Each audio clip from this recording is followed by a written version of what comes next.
Puntland iyo Laascaanood waa kala tageen waxaana cadeen kuwaa sidan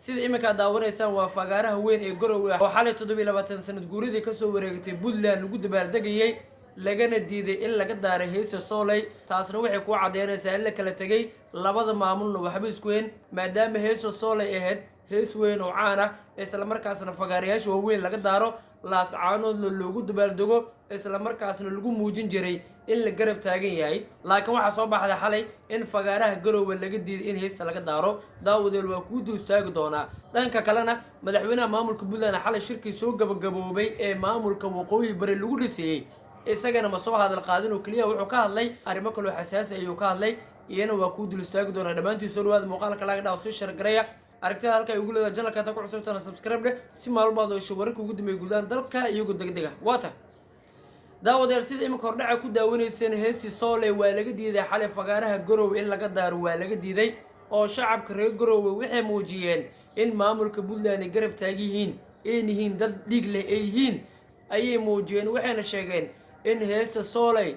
gabi ahaanba sidaas ay ku soo afmeermatay haatan wixii ka dambeeyana aynan maqli kareenin ayna ka doorbidayaan heesaha kale ee ka doorbidayaan xalay DJ-gii ayaa mar qoro damacay inuu heesa daaro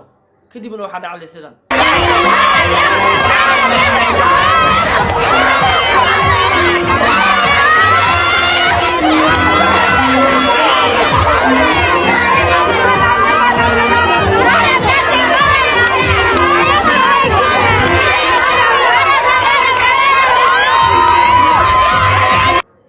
sidaas ayaa marka ka dhacdo oo dadku way diideen yaa la daarin afka labadii ayay yeereen oo heesi Sooleyna sida ayaa lagu joojiyay taasi marka waxay diraysaa marka laga tago siyaasadda weyn marka laga tago in shacabkii hoose in shacabkii ee markaan ay diidan yihiin maamulka cusub ee waqooyi bari halkaasna waxa ku soo afbeermatay heesi Sooley isla markaasna waxa israacayba guud ahaanba heesi waqooyi bari ayaa israacay oo taasi marka waxay diraysaa in labada shacab xataa ay kala qaateen ay diraysaa maadaama heesa Sooley oo caan ku ah fagaarayaasha waaweyn ee munaasabadaha waaweyn laga daaro xalaba laga diiday fagaariga Garowe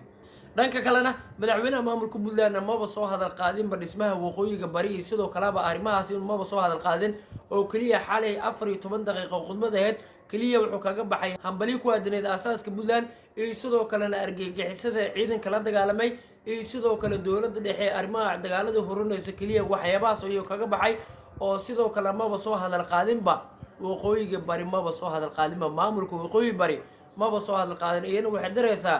in mar hore la kala tagay shacabkii kaliya dhankooda dhineedna shacabkiina waa kuwaas xal diiday in heesa Sooley la daaro meel fagaarana laga daaro waqooyi barina ugu yaraan u ahaleed inay dhis in walaalahooda reer Garowe garab taagiin laakiin shacabka reer Garowena iyagana waa kuwaas garabkii waqooyiga bari ka baxay daawada marka maxaa kaga baxay heestii Sooley oo caan ahayd oo xalay fagaaraha Garowe laga diiday tanina labada shacab ma sii kala fogeynaysaa shacabka reer Garowena diidmada heestaan oo caan ahaydna iyagana ma ku saaxiibin fariin noocay ayayna diraysaa dhaqankan imanka soo kordhana fariin noocay diraysaa aragtida ugu leedahay marka channelka ta ku cusubtaa subscribe leh muuqaalkana sii share garee